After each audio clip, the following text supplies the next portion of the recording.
Thank you very much. My name is Deji Sarumi, and I'm the co-founder of Tech Hub Advisory. So Tech Hub Advisory, it's a technology policy and consulting firm, and we advise companies and corporates along all lines around research, technology policy, startup advisory, data protection, cybersecurity, and some other thematic areas. So one of the things that we do best is that we always look at the trends and recent happenings around the technology space, particularly around the area of policy. And we try to provide insights for the ecosystem, insights for clients, insight for all players basically to benefit. So, and that's one of the things that's very important to us, the policies that guide the ecosystem itself. Which brings me to my next point. We look at the regulatory framework pulse around Africa, around data protection, consumer protection, competition, and digital tax. And there are laws in the various countries and regions across Africa that basically deal with various thematic areas that affect the technology ecosystem in general. But there isn't one particular law that covers it all at once. Now, we look at the regulatory pain points and we discover there were infighting between regulators, disruption, and displacement divide. There was lot of uncertainty and also arbitrary extortion and a scramble between regulators. And one thing that was key to us was we understood was that there wasn't there hasn't been a place for a body of laws that basically protect the ecosystem, the founders, the operators, and also the investors in general. Which is why in 2018,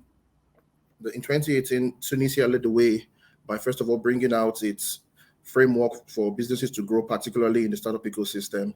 This was followed by Senegal and a host of other countries that followed up as well. The key thing for us to note here is that these countries have gone far in actually creating a body of work, legislation that actually allows startups to grow and things around access to grants, incubator programs, technical committees, supervising authorities, access to funding, and favorable investment incentives that allow the ecosystem to grow in general. This has taken place in Senegal, taking place in Algeria, taking place in Tunisia, and Ethiopia, Kenya, Nigeria are also coming up with their own bodies of laws that actually speak directly to startups. So what this clearly shows us is that there is a clear intent from different countries to create certain frameworks that provide operational support to startups in the best way to allow and help African startups and founders grow and improve the ecosystem in the long term.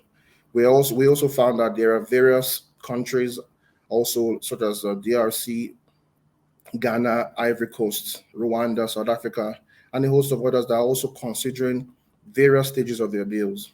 So what we did was we took a deep dive into some of the current bills and also laws that have been passed in various countries, particularly five countries, and we juxtaposed them against the index of the World Bank for ease of doing business. When looking at it, and we found out that they all ranked in various ways depending on the index that we use. Looking at the starting of business, Tunisia had the first heads up. We had access to credit where Kenya also came first.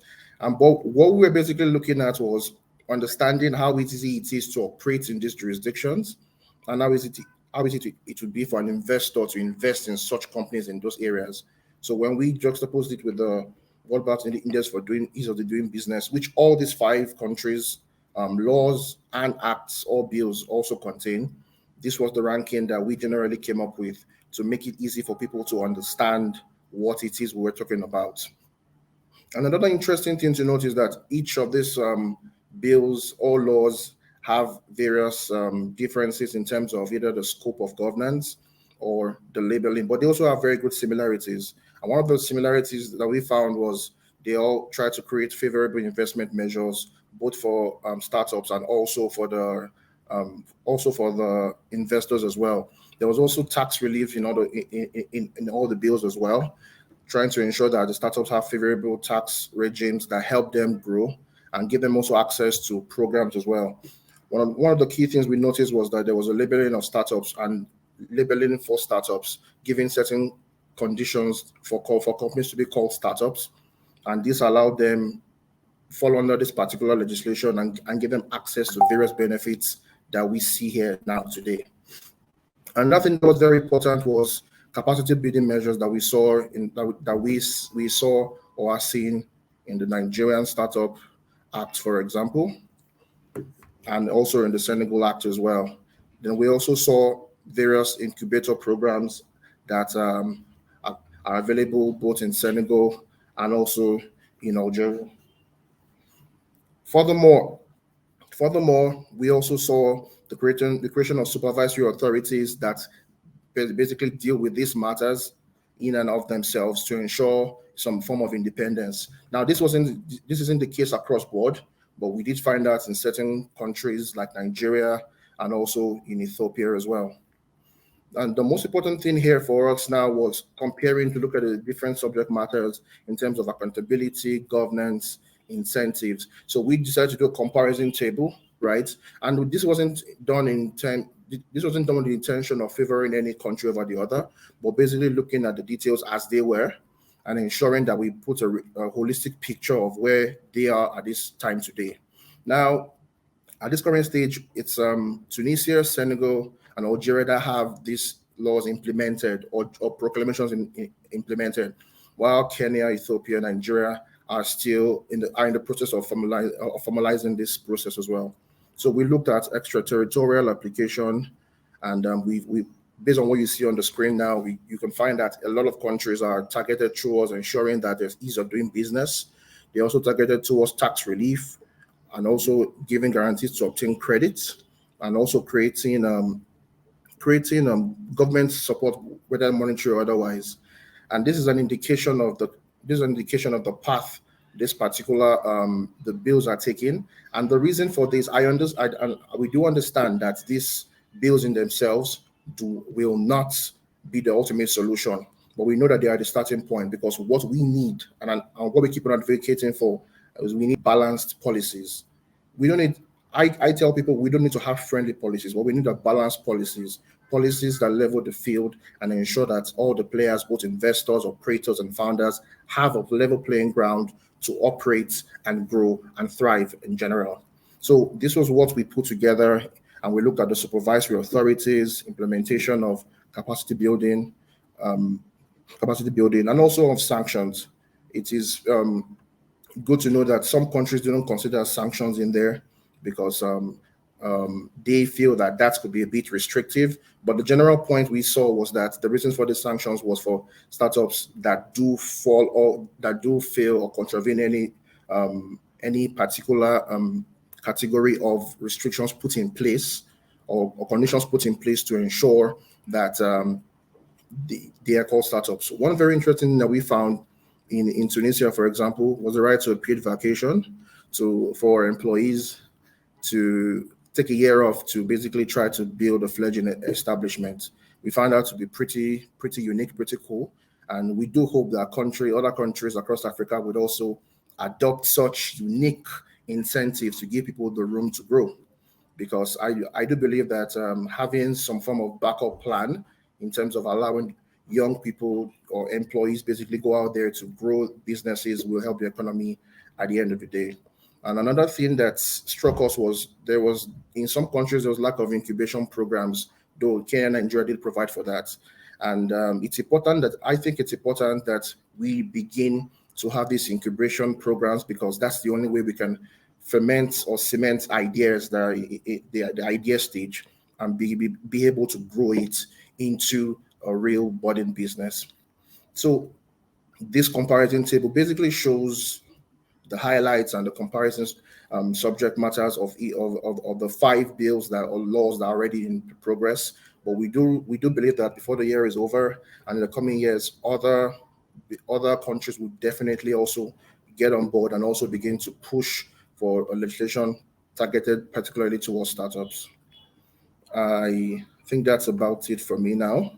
Then while also doing that, we realized that we need like minds to come together and build and talk about technology policy and the policies that affect the ecosystem, which is why we're making calls to people to join our community in terms of discussing technology policy issues across Africa, so that we build a community that lasts, a community that dissects issues and puts ideas forward to build the ecosystem.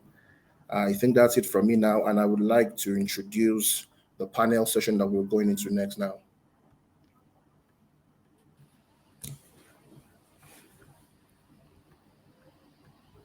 Thank you very much to all the panelists here. We have Blaise, Oswald. I think we should just do a round of introductions before we go into it. So I think start with Adedolapo. We'll make an introduction, your name, what you do, and how it ties into everything. Hi everyone, my name is Adedolapo Adegoroye. I'm a policy analyst at Tech Hive Advisory. What we do at Tech Hive is basically look into the areas of intersection between law, business, and technology and see how we could really get actors in the ecosystem to come together and harmonize. Yeah. All right. Blaise, how about you? Hi, everybody. My name is Blaise, policy lead at the Tony Blair Institute for Global Change. And at the Institute, we focus on tech and public policy and how tech could become a tool for driving change within Africa, and how Africa, if supported, could become the next frontier in the tech revolution to create jobs, to boost our economies, and make us self-reliant, and to be able to create solutions that reflect our shared goals. I came here because we recently wrote a report which focused on supercharging Africa into becoming a tech supergiant, and what it would take, for instance, to achieve about $90 billion for tech startup funding by 2030. And so it covered some of the issues that Deji touched on. And I'm happy to be here to share the discussion and, network to deliberate on how, we could build a robust and vibrant tech ecosystem that will benefit all of us. Thank you. Oswald? I think you're on mute. Always doing that. Technical issues. Good afternoon, everybody. Good morning to those in a different time zone. It's good to see you guys again. Blaise, good to see you again. My name is Oswald Osaretin Guobadia. I'm currently the Senior Special Assistant to the President of the Federal Republic of Nigeria, Digital Transformation, and the lead for the Nigerian Startup Bill, which I believe is part of the conversation today. I'm happy to be here. Thank you very much. So I'll jump right into it, and I think I'll start with Blaise. Blaise, there's been current emergence of startup bills across Africa. Every country is trying to get them, but it's like the hot stuff right now. I'd like to ask, what are your thoughts around the importance of these startup laws, and are these laws enough in themselves to solve the current problems of the ecosystem? If not, what more do you think can be done? You're also on mute now.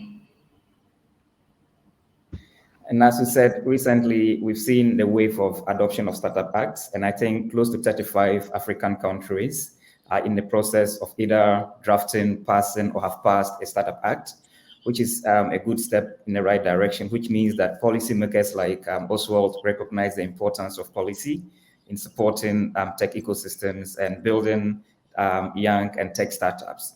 So yes, that is good.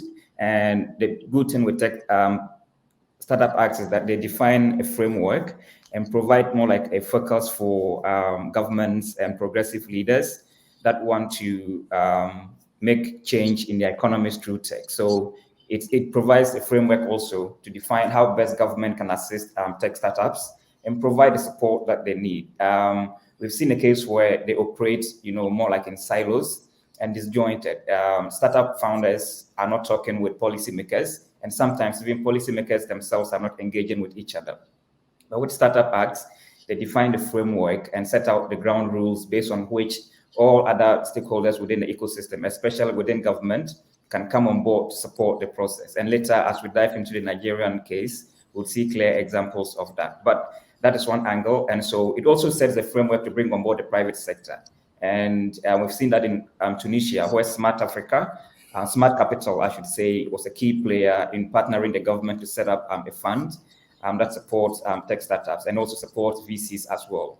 And so, yes, startup acts are good and provide the framework, as I said. But beyond that, more needs to be done, and I'll highlight a few of them. One is that we are promulgating acts, which is good, but we also need support that create demand for the tech startups. And that goes beyond acts and policies.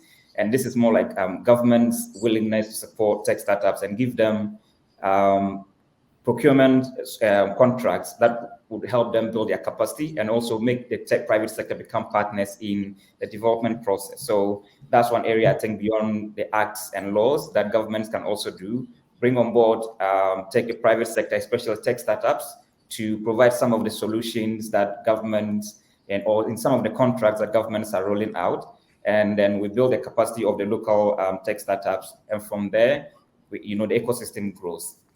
Another area will be looking at just building the skills gap, bridging the skills gap, and also how do we, out of the school system, train the critical mass of tech founders that we need, skills that we need to meet the demand. So it will also go beyond or investing actively in training programs like incubation, just also supporting other tech startups to take on board graduates and give them internship training, give them on-the-job training so that they can also become skillful and contribute into the tech ecosystem.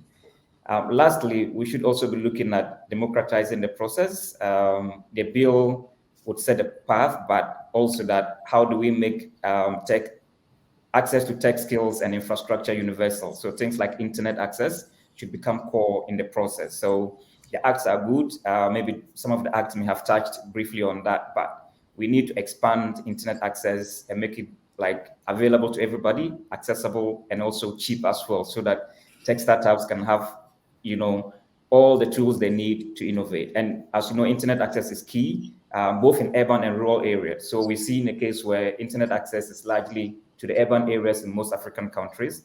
But then what happens to the innovative guy or youthful person in that village, in that last mile community, who has a brilliant idea on how to help farmers grow crops or to help farmers access markets? We need to support all these segments of the society to be able to contribute to the tech ecosystem. Yeah, thank you. Thank you for that. Drawing from what Blaise said, Oswald, he mentioned that the laws generally won't solve all the problems, but I'd like to ask you, what are the unique points of the Nigerian Startup Bill, and how well poised is it to solve problems in the ecosystem?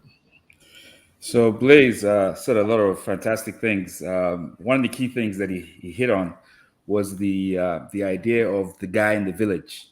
And one of the key mottos or the drives or the vision statements, we should say, for the Nigerian Startup Bill, and it's becoming a personal drive for myself, is that our startups will start in our villages, right? When you look at the units, when you look at the lowest common denominator, the lowest units in Africa, is the village. In America or in the West, they would say a garage. In Africa, we don't really have garages. So it's critical that the startup bill is able to enable that to happen. So thank you, Blaise, for giving me a chance to throw that in there. That the idea is that our startups will start in the villages, and that's the whole idea, by providing the right regulations and infrastructure to enable that to happen. Now, to your question directly, Deji. So this question is always interesting because the first thing people want to hear is incentives. What's in the bill? What's the pork and what's the things we're going to get in this bill that's going to help enable the ecosystem. So one of the things that we believe is really critical, interesting enough, is really critical in this Nigerian startup bill is the collaborative nature, right? It's the collaborative nature in which the bill was developed. Now, this approach has now embedded a very collaborative process into the core of the document. So the document really is trying to solve one key problem, or one of the key solutions it offers is collaboration. So if you look at the bill and you look at the idea of the Presidential Council, which we believe brings the right level of oversight and representation for the ecosystem. You look at the consultative forum, which provides avenue for dialogue and recourse. Now, recourse is very important when you think about some of the core issues that, we'll get into, I'm sure, that, people talk about when they talk about doing business in Nigeria. And actually, you mentioned some of them in your presentation. And it also provides the consultative forum also provides a direct pathway back to the Presidential Council. Then in the bill, we also have the portal, which ultimately serves as like a service provisioning, right? It's service provisioning and is a matching mechanism, right? So is going to be a way for the practitioners, as we now see them, to have access to the MDAs and the number of services they need from the policy making side of the ecosystem. And it also will serve as an opportunity to match startups to funding, match startups to a number of grants, match startups to different services that they may require. So incentives, right, which is what people really want to hear. I mean, I'll tell you that in the bill, there are tax incentives. There's the idea of a seed fund, which will be managed by NSIA. There are several tie-ins to MDAs as it relates to service provision, as it relates to research, education, and upskilling. Even the exchange listing, there's some provisions there to help with the listing on the exchange.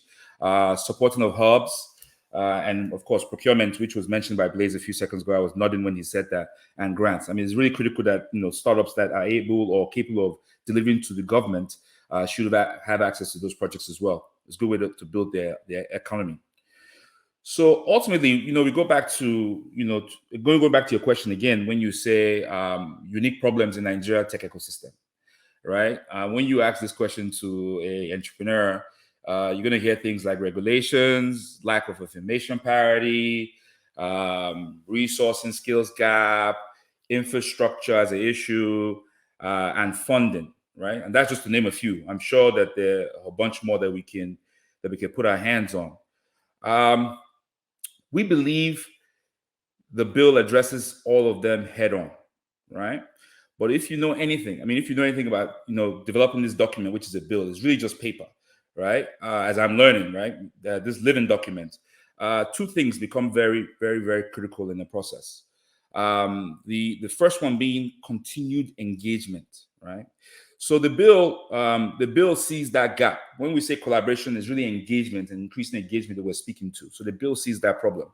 So two things are: one, continued engagement in the process, and the second one is implementation, right? How is this bill going to be implemented? It's really good to put these fantastic words on paper, as great lawyers like yourself have done. How do we now translate that into action? And interesting enough, that this number 2 also ties back right to engagement again, right? So we need both parts of the ecosystem to engage to ensure that the bill is properly implemented when that time comes. So basically, ultimately, you cannot and should not stand on the sidelines and watch. Everyone needs to ensure that this paper, this bill, delivers on the tenets that is put forth. Thank you very much. Thank you very much for that. I think I'll jump to Dolapo. Planning from what the incentives that we've been talking about. With the knowledge of the sort of bills across different African countries, which would you say is, let's say, the most progressive in terms of growing the ecosystem, in your opinion, and why? So I already feel like whatever I'm going to say is going to be. So from the presentation you took and the you showed the table that actually had a comparison of about 5 laws, and that was something we worked on at Tech Hive Advisory. Generally, all the laws are good. I feel like all the laws address the unique needs of startups across the African continent, right? Senegal's law addresses what startups need in Senegal. Same thing with Nigerian's law and across board. But I'd say while doing the comparison, while working on that document at Tech Hive Advisory, we actually realized that now, in terms of having a lot more provisions that address pain points that startups were facing, we'll say that Nigerian's bill had a lot more progressive provisions, right? It addressed a lot of things from incentives to paying tax, and had a one-stop shop center that actually collaborated with other regulators across board for startups to be able to get their licenses and do registration faster. I think it also provided an avenue for them to protect their intellectual property, made that process a bit more easier.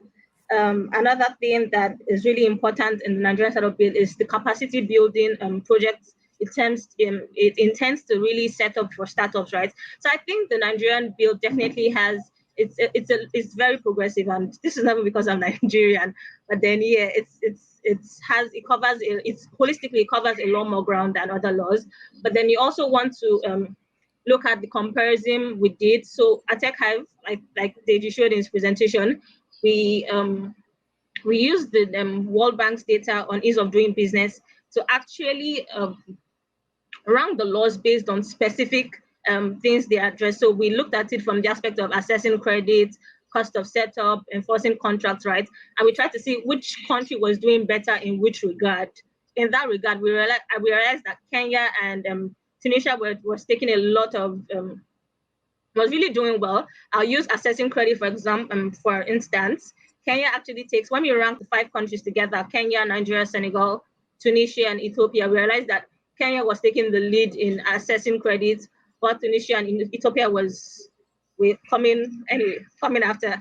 In terms of paying taxes, Kenya was also taking the lead. In terms of best startup environment, Kenya was taking the lead.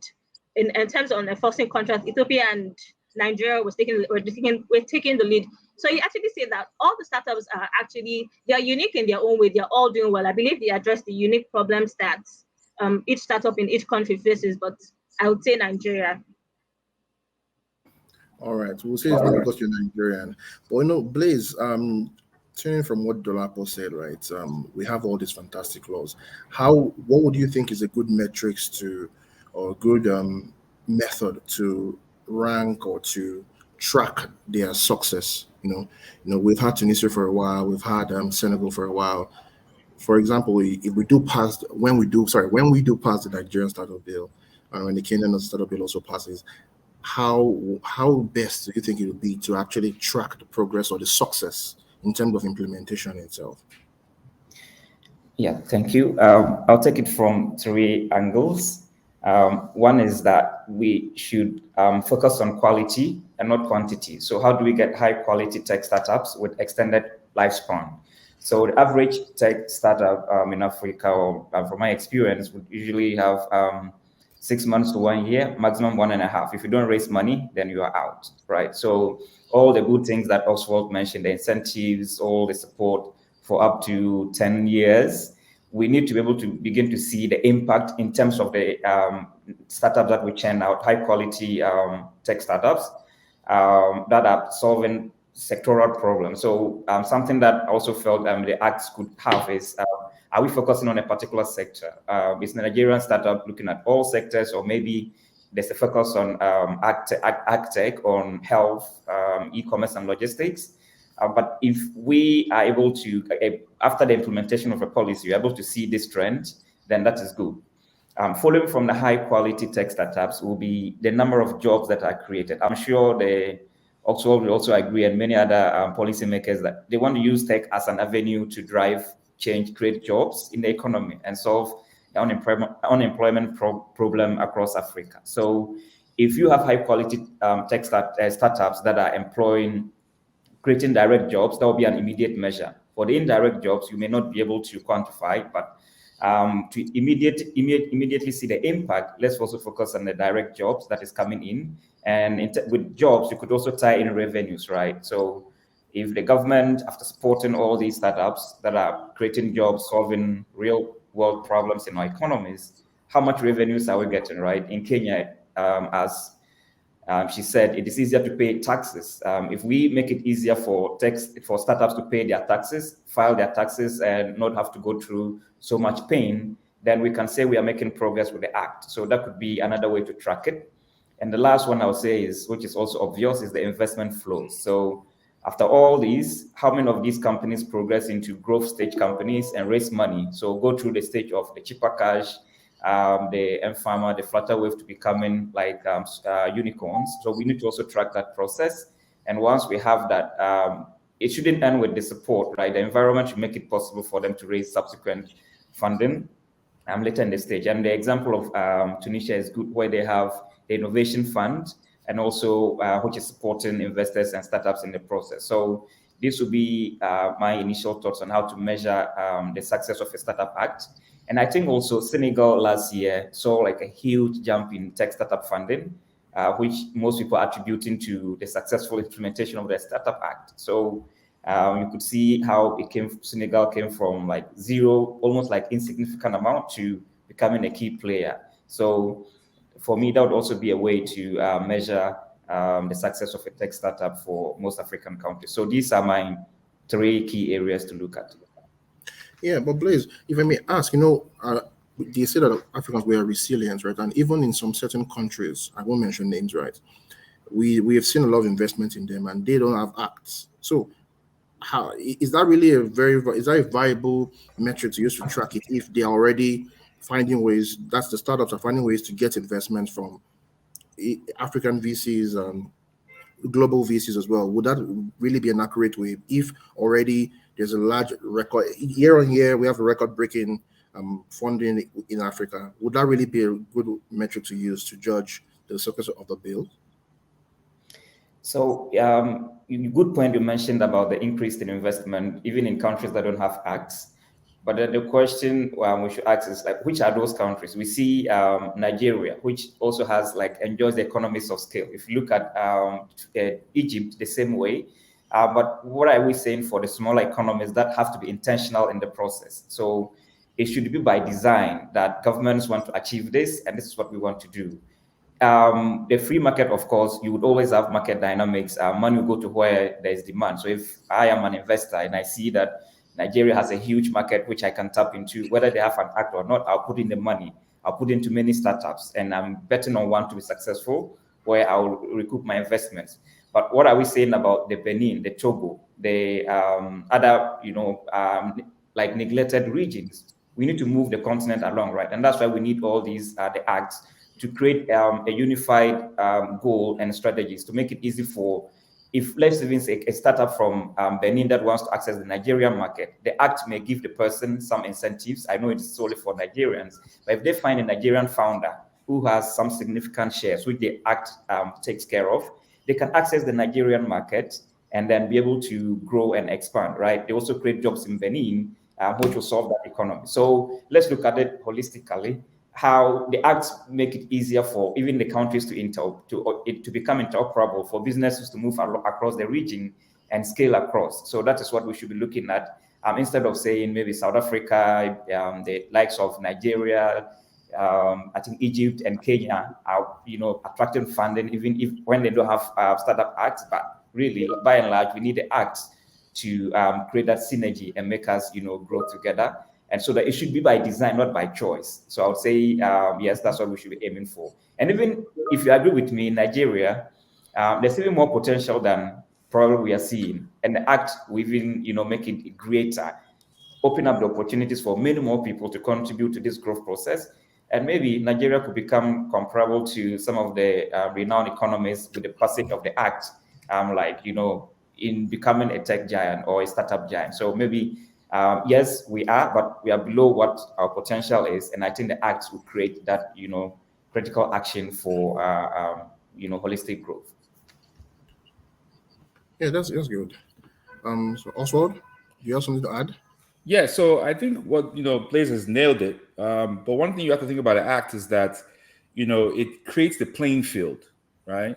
So I think he used the word choice. In my mind, I was thinking more like luck or something a bit more Vegas related is what's happening. But the market, the money is attracted by to growth, and the markets that seem to have growth would attract the money, and they would take on the risk. So what we're really saying about the act is the act creates a playing field, because there's so many avenues where even without even creating real value, with the proper playing field, you're able to create economic value because the playing field will create more opportunities for growth. So an act serves as a playing field. So when you scored a goal and it's a real goal, it gives all the players on the field numbers and positions, and also it serves as an accelerant. So if you're already doing 1.3 something billion last year, and this year you're on your way to doing 4-5 billion, who's to say it shouldn't be 20 billion, right? So the act actually finds a way to continue to reduce the luck and create it more into science. And that's one of the key objectives of having acts. And as Blaise said, and interesting enough, Blaise and I have not said this, we've had a conversation early on about the rest of the other countries who will probably not focus on doing the act right now. How can the countries who have already created their acts or in the process of creating their acts assist them to ensure that each of the states in Africa have an act that solve their own problems. Because first, I think that's the very first approach. Do your act for your own specific problems, and then we start looking at the continental act to address, cross-border startup ecosystem. All right, thank you. And before we go on, I'd like to remind the audience that please drop comments in the comment section. We're available for comments and questions as well as the session goes on. Dolapo, let me ping one question to you quickly. What do you think is in terms of policies, right? What would you call the biggest pain points for startups in Nigeria and in Africa generally? What are your thoughts on that?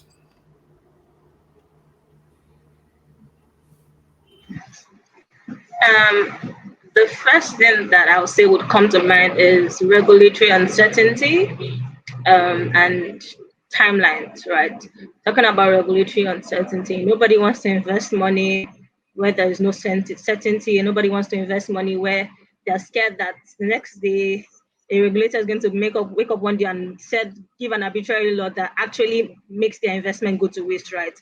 So I would say startups need policies. We need policies that make startups and investors.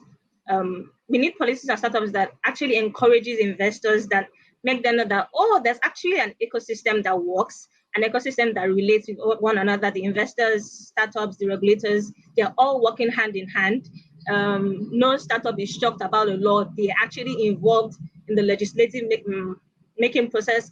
And I'll go back to when the startup bill was first leaked and there was a lot of uproar and people saying this and that. I believe that would not have happened if there was a lot more engagement. That was eventually done, but it wouldn't have happened the uproar wouldn't have happened in the first place if there was a lot more engagement in terms of, the startups know that this bill is coming. They actually said, this is what we want in the bill. This is what affects us. This is how we want it to turn out.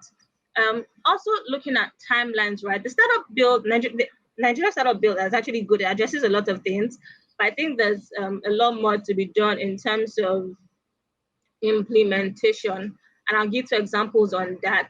So, for example, the bill says it's setting up a fund for startups, right? You want to compare and contrast this with Germany that actually I think sometime last year they came out and said that they were setting up a $12 billion equity fund for startup and innovative tech, right? So they were specific and saying that, this is the amount of dedicating to startups. This is how the startups are going to be able to assess this, and this is the source of the funds. But we don't want a situation where the bill is eventually passed, and I'm very sure some startups already wondering that. I wish we're not going to need to lobby for some of the things that we're actually supposed to have access to, right? Also, I'll take the issue of timelines. We have instances where startups and companies have to lobby to get some licenses or registration. They're taking up to a year plus. Startups, a unique thing about startups that actually even differentiates them from SMEs is not just about the size, it's about their youth. So a startup wants to kickstart major work in this first year, and it's waiting on a license that is taking months to get, right? So I believe these are things that the implementation of the bill should actually address, or the bill should have addressed. If this one-stop center could have actually said, you'll be working with different regulators across board to set timelines. So the bill would actually give us timelines that, you can get this license in so period, you can get this license in a month, you can get it in 10 days. In New Zealand, you can get a business venture running in half a day, right? It starts straightforward. So I think these are some of the pain points for startups and investors, and I believe that the regulators need to actually do more in terms of implementation of general laws and the startup bill specifically to address these pain points. So yeah. Thank you very much. There's a lot to unpack here, and though we're short of time, we've covered a good amount of ground. And one thing that stays with me is what Oswald said, and that's leveling. These laws are creating a leveling ground, and I think that is needed. Leveling ground with regulators, with operators, within the ecosystem, and that's going to be very important, right? And I also tie down to what Blaise mentioned, that although countries may already be attracting investment, there is a certain amount of confidence that will come from having a set body of laws that actually protects and gives confidence to investors or investment coming into Africa, and creates a bit more structure in how things are done or run.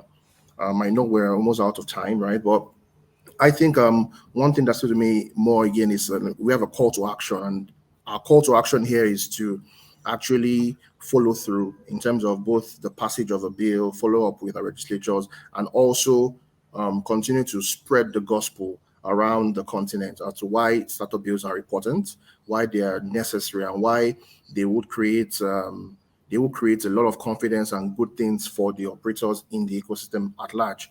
So it's a call to action to actually continue to push for, advocate for it, but more importantly, push for the implementation, because I think the devil is in the detail, and the detail is implementation, and find viable ways, like Blaise mentioned, to actually track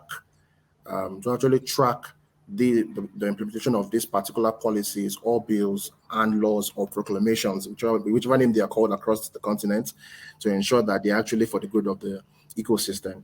I would like to thank Adedolapo, Blaise, Oswald for coming on. I know we have a lot more to say, but fortunately, we don't have all the time, but it's been a very great session here. And thank you for coming on and giving your insights. And I'd like to thank Anthony as well for bringing us on here. I believe we should continue to have these discussions and continue to push for the implementation and the passage and implementation of these policies and laws across Africa. Thank you very much.